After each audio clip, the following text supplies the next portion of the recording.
Hello and welcome to Business Incorporated. I'm Amy John Mekwa. We're coming up on the show today. Uganda and Tanzania sign oil deal with Total.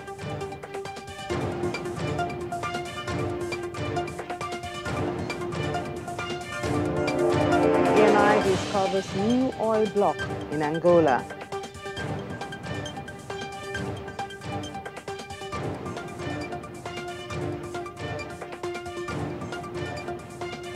And Zimbabwean president to take action against some financial institutions for profiteering.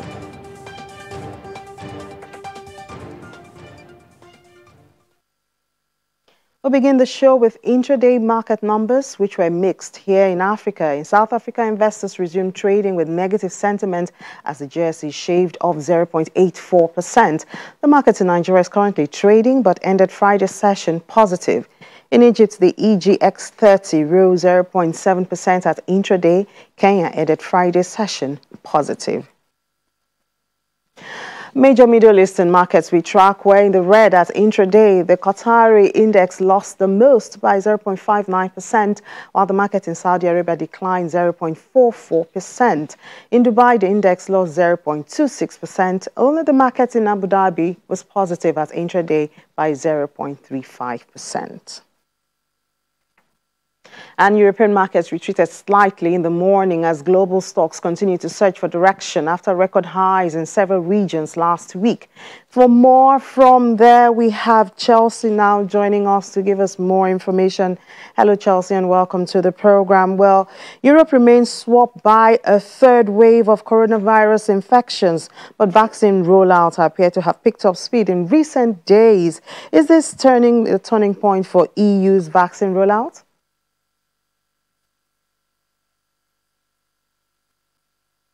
Reached the inflection point really since the EU began its vaccination campaign in January. We faced a lot of issues, particularly around the shortage of certain vaccines. AstraZeneca, the UK drug company, has really fallen behind on the amount of vaccine doses it was expected to send to Europe, and that's been one of the big problems, as well as the fears around blood clots related to the AstraZeneca vaccine. But over the past couple of days, we have started to see vaccination rates really pick up. Here in Germany, we saw a record 700,000 people vaccinated last Thursday. That's in part as the German government has allowed doctors to start giving these vaccines instead of just at specific vaccine centers. Now you can get it at your normal doctor's office. So that has helped to widen the accessibility. We've also seen other countries like Denmark setting new records as well for daily vaccination. So to some degree, we are starting to see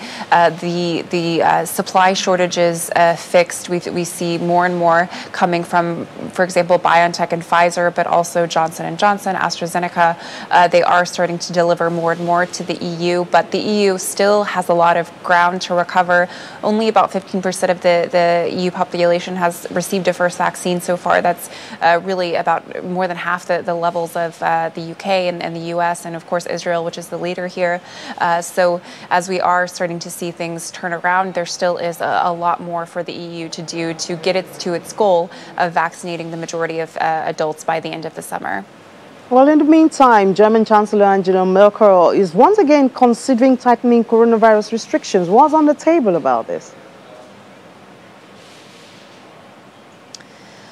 So the biggest change that we're likely to see here in Germany is that we're likely to see the federal government, take control of of restrictions here in Germany. So far, the 16 federal states had the right to set their own coronavirus restrictions, but we really saw this lead to a huge political fight. Many states were sort of going their own way. They weren't following the federal guidance, and really it was very difficult to come to some sort of agreement between these 16 state leaders and the federal government. So the government has drafted a new rule that would give them more power to set their own countrywide coronavirus restrictions. And this likely would mean that we're going to see things toughen up here in Germany. We're hearing a lot of concern about the overloaded hospital systems. We're hearing a lot of concern about just the overall trends towards exponential growth. So some of the things that the government is now considering now that they are likely to have the power to set these new rules soon is a nightly curfew, potentially forcing employers to provide testing for all employees, as well as other shutdown measures that would go into place if infections continue to rise. So it does seem likely that we are facing a tougher lockdown here in Germany. Well, away from Germany now in Montenegro, they are asking the EU to help with a $1 billion Chinese loan. Are they likely to get help in this area? Well, the EU says they do want to help Montenegro, and how they proceed is going to really be a key indicator of how they deal with the broader issue here in Europe of Chinese influence. So much like in Africa, China has invested a lot and given a lot of loans to companies, to countries here, particularly in Eastern Europe or in the Balkan states like Montenegro, for these infrastructure projects as part of his Belt and Road initiative. A lot of these projects are not really panning out. From the beginning, they were really seen as not economically viable. They were too expensive, and they've left a lot of countries or companies with a lot of debt.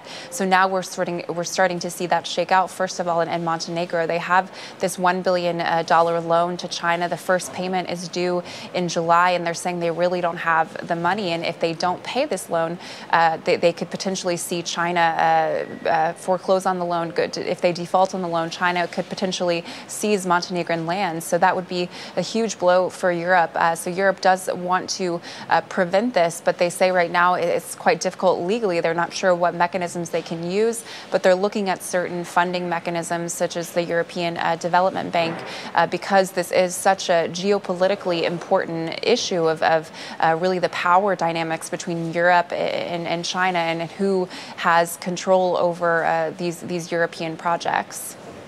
Well, thank you so much, Chelsea, and enjoy the rest of your day. Well, we move over now to the UK, where shoppers queued outside Primark and Sports Shop on London's Oxford Street early this morning as clothing and other non-essential retailers opened their doors for the first time in more than 3 months.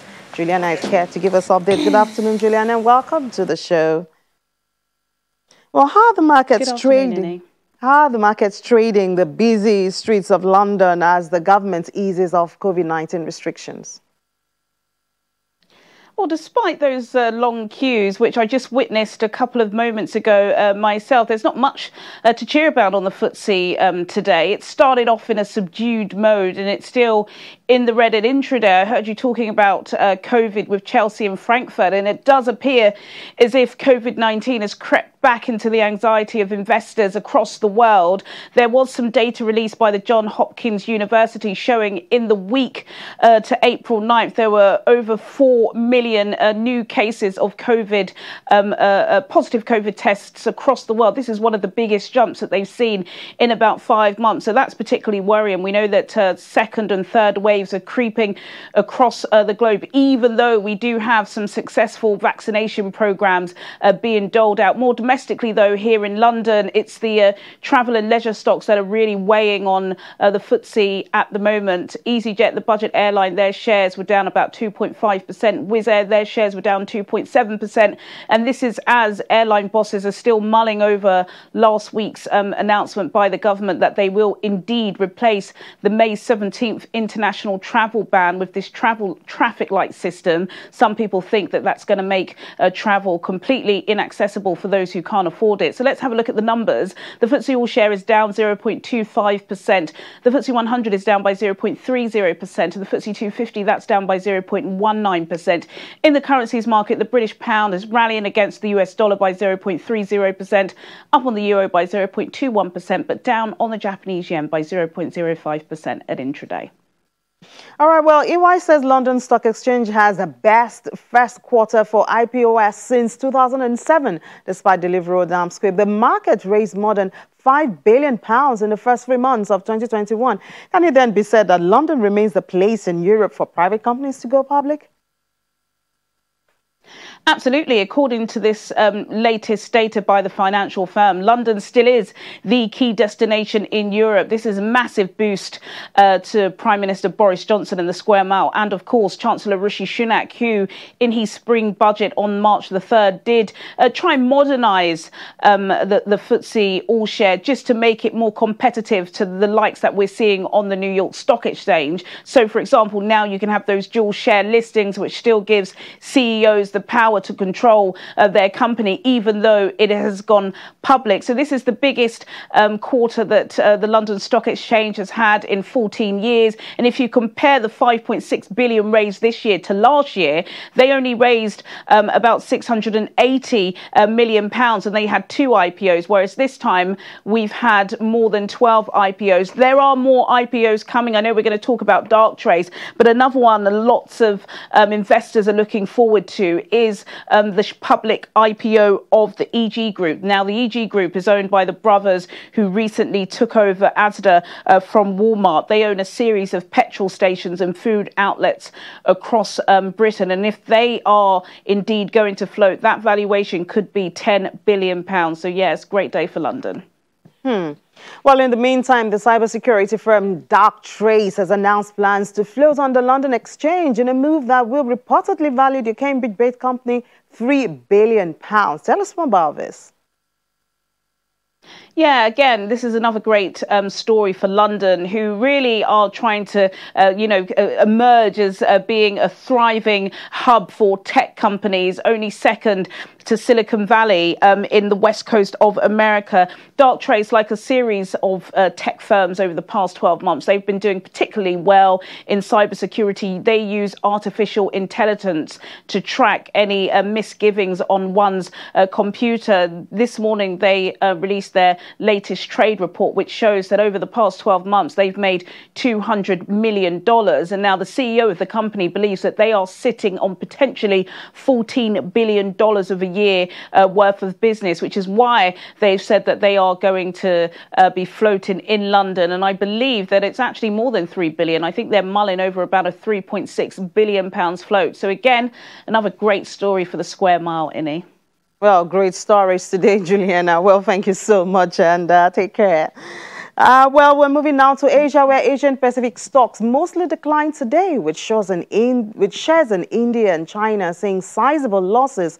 Mainland Chinese stocks fell on the day. The Shanghai Composite declined 1.09% to 3,412.95, while the Shenzhen component dropped 2.29% to 13,495.72.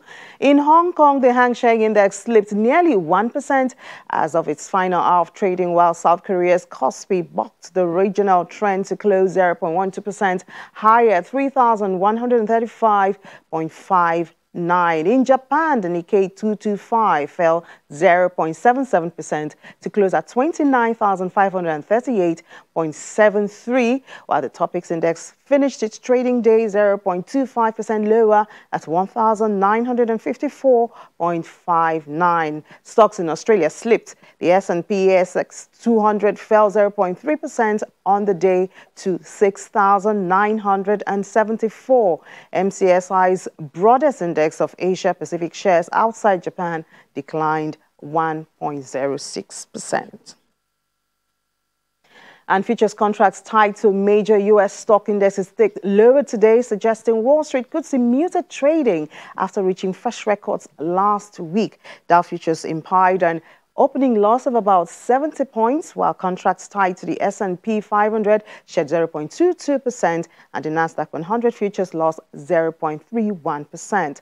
The first quarter earnings reporting season begins this week, with expectations set for broadly positive news and an uptrend for U.S. equities thanks to a recovering economy. Many of the nation's largest banks, including Goldman Sachs and JP Morgan Chase, will this week report results for the 3 months ended March 31st. And oil prices was a little change in early trade amid hopes that fuel demand is picking up in the U.S. as the summer driving season approaches and COVID-19 vaccinations there accelerate, although rising case of numbers in other countries are keeping a lid on the prices. Brent was up 2 cents at $62.97 a barrel, while U.S. crude gained 1 cent to $59.49 a barrel after rising as much as 46 cents earlier. Prices have changed a little since a period of volatile trading ended last Monday. On the production side, no new oil drilling rigs were reported in the United States in the most recent week, according to a widely watched report published by Baker Hughes. We'll now take a break. When we come back, more stories for you.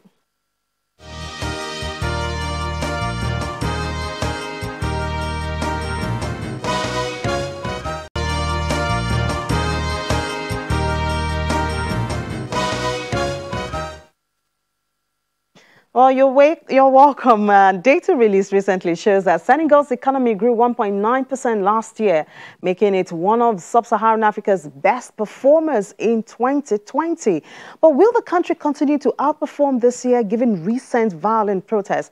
Well, Matt Kindiga, an associate practice lead for sub-Saharan Africa at Frontier View, joins us now for more. Hello, Matt. Good afternoon.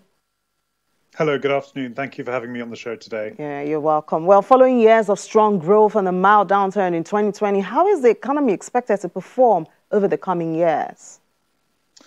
Yes, so it's really worth emphasizing how well the economy in Senegal did do by global standards. So it grew by nearly 2% in 2020.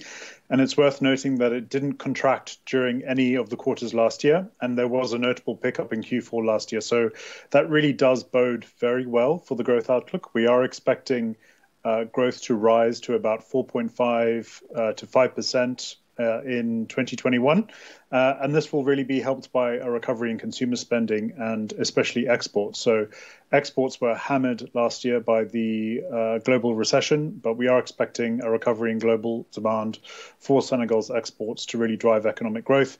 And there are also major investments taking place into infrastructure projects, especially public-private partnerships into energy, transport infrastructure. So certainly a very broad-based set of growth drivers for Senegal next year. Well, which sectors are performing and how are they emerging? Are they emerging opportunities that business could monitor and maybe tap into? Yes, so for sure. So despite COVID-19, we are expecting consumer spending to perform relatively well this year. This is because of healthy economic growth and also relatively loose coronavirus commercial restrictions and also low inflation.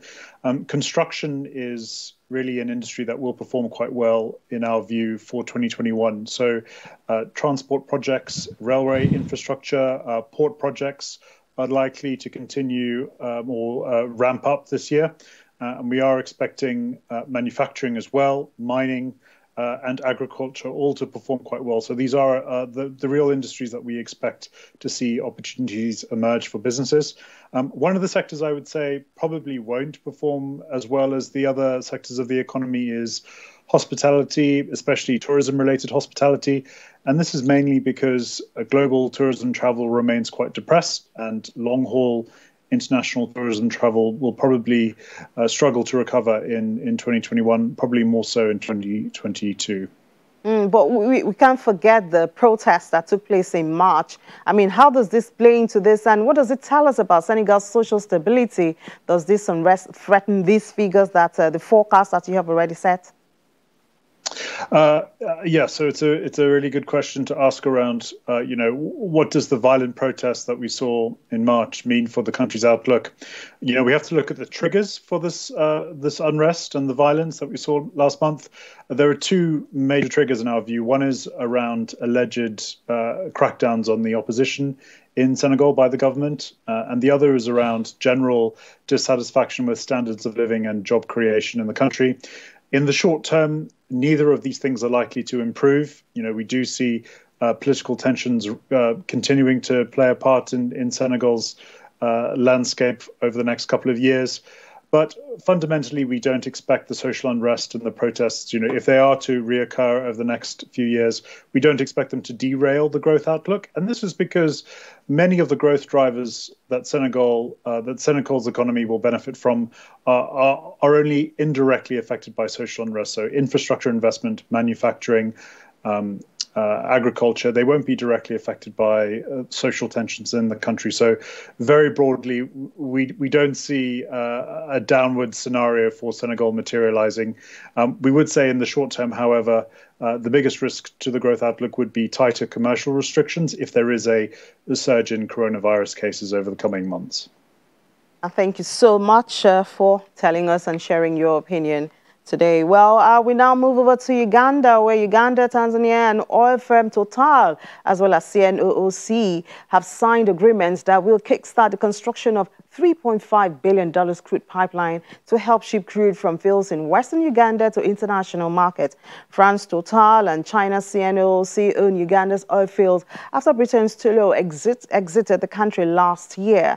According to the permanent secretary at Uganda's Ministry of Energy, Robert Kasande, the signatories have now agreed to start investment in the construction of infrastructure that would produce and transport the crude oil. Uganda President Yoweri Museveni and Tanzania's new leader have attended the signing of the 3 accords that include a host government agreement for the pipeline, a tariff and transportation agreement, and a shareholding agreement. And ENI has discovered a new oil block in Angola, the Italian major's latest discovery in its Block 1506 concession offshore Angola underlines why Angola's prolific basins and conducive regulatory framework continue to prove attractive despite stiff competition from new frontiers like Guyana and Suriname. According to an evaluation of its oil and gas prospects last November, Angola is estimated to hold up to 57 billion barrels of oil and 27 trillion cubic feet of gas, a substantial increase from previous estimate of 8.2 billion barrels and 13.5 trillion cubic feet, which would afford the country the largest oil reserves on the continent. To drive continued investment into frontier exploration, ANPG recently released a timeline for evaluation of its 2020 oil and gas licensing round. And Zimbabwean president has vowed to take unspecified action against companies in this financial services ministry that he accused of profiteering. The president has previously issued warnings to private companies he blames for undermining his efforts to turn around an economy plagued by annual inflation of 241% and foreign currency shortages. Last year, his government closed the Zimbabwean Stock Exchange for 5 weeks and singled out the largest mobile operator, Econet Wireless Zimbabwe Limited, for undermining the nation's currency through its mobile money service. And after a long talk, Egypt and Sudan have rejected an Ethiopian proposal to share data on the operations of its giant hydropower dam on the Blue Nile. Ethiopia is pinning its hopes of economic development and power generation on the Grand Ethiopian Renaissance Dam, which Egypt fears will imperil its supply from the Nile. Sudan is also concerned about the impact on its water flows. Ethiopia had invited Sudan and Egypt to nominate dam operators for data exchange before the filling of GERD in upcoming rainy seasons. And that's it for Business Incorporated today. Thank you so much for watching. I'm Ini John Mekwa.